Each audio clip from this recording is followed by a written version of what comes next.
Bonjour à tous, je suis Julie, diplômée d'un master d'infectiologie et rédactrice scientifique à Futura. Dans cette parenthèse audio, nous allons faire ensemble le tour de l'actualité sur le coronavirus de façon posée et simple. Le but est de vous donner les clés pour y voir plus clair dans cette pandémie parfois déroutante. Nous décrypterons ensemble un événement marquant de la pandémie de Covid-19 avant de faire un tour rapide des connaissances scientifiques sur le sujet.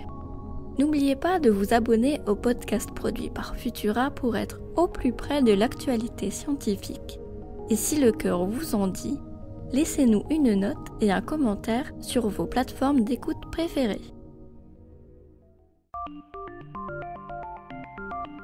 La vaccination n'est pas un moment agréable. Au moment de l'injection, le produit picote sous la peau et après le bras devient douloureux et on est fatigué pour le reste de la journée. On se passerait bien de tous ces petits désagréments. Pourtant, ils sont bons signes. En effet, le principe de la vaccination est de stimuler les défenses immunitaires pour les préparer à riposter en cas d'infection. Cette activité immunitaire, appelée inflammation, est intense et on en ressent parfois les conséquences. Les désagréments modérés et passagers sont le témoin de la bonne mise en route du système immunitaire. L'ANSM, l'Agence nationale de sécurité du médicament et des produits de santé, suit tout cela comme le lait sur le feu. Toutes les 3 semaines, ils font les comptes. Les vaccins Pfizer et Moderna, tous deux à ARN messager, provoquent le même type d'effets secondaires. Ils sont bénins dans la grande majorité des cas, mais l'ANSM a tout de même identifié 73 cas d'hypertension artérielle. Heureusement, elles n'étaient que transitoires et n'ont pas mis en danger la santé des personnes concernées. Mais c'est un effet secondaire à surveiller.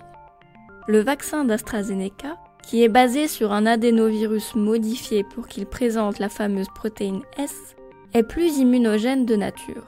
C'est-à-dire qu'il stimule plus intensément le système immunitaire. Il provoque donc des effets secondaires plus importants. Environ 1 personne sur 100 déclenche des syndromes grippaux avec de la fièvre, de la fatigue, des maux de tête qui peuvent nécessiter une prise en charge médicale et un temps de repos plus important. Malgré tous ces désagréments, les bénéfices de la vaccination sont indéniables face à la Covid-19.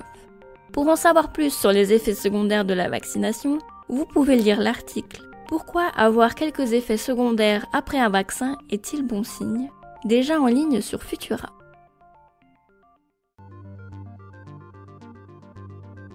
Ailleurs dans l'actualité scientifique autour du coronavirus. Les scientifiques de l'Institut Francis Crick de Londres ont réalisé plusieurs expériences pour comprendre comment les mutations de la protéine S modifie la biologie du virus. Les mutations de la souche D614G, qui est apparue au printemps dernier et qui est majoritaire en Europe, a rendu la structure de la protéine S plus flexible, ce qui permet au virus de mieux s'attacher aux cellules humaines. Ces travaux permettent de mieux comprendre pourquoi les variants anglais ou sud-africains sont plus transmissibles. Les enquêteurs de l'OMS dépêchés en Chine ont partagé leurs premières conclusions sur l'origine du coronavirus. Tout ce qui est sûr pour le moment, c'est que l'hypothèse d'une création en laboratoire est totalement écartée. On attend avec impatience leur rapport détaillé, à paraître dans quelques semaines.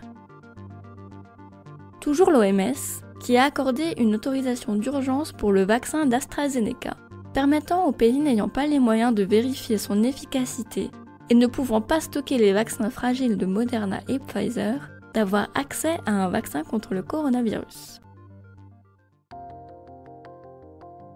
Du côté des traitements, il y a des nouvelles sur le tocilizumab. Cet anticorps monoclonal est prescrit actuellement pour soigner l'arthrite rhumatoïde.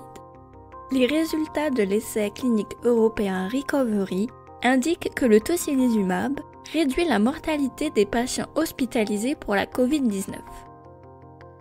Une entreprise française, Pharma & Beauty, a annoncé qu'elle a mis au point un spray nasal à base d'eau purifiée et d'eau ionisée qui réduirait de 99% la charge virale. Des tests ont été réalisés par l'IHU Méditerranée, mais les résultats n'ont pas encore été partagés. Prudence donc. Ce spray permettrait de débarrasser les fosses nasales du coronavirus, Mais ce n'est pas un traitement curatif contre la Covid-19 ou un remplaçant au vaccin.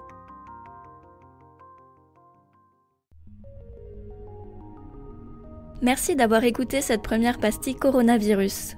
Le respect des gestes barrières et des mesures de distanciation sociale sont primordiales pour venir à bout de cette épidémie. Votre masque doit couvrir votre bouche et votre nez et ne doit pas bâiller sur les côtés.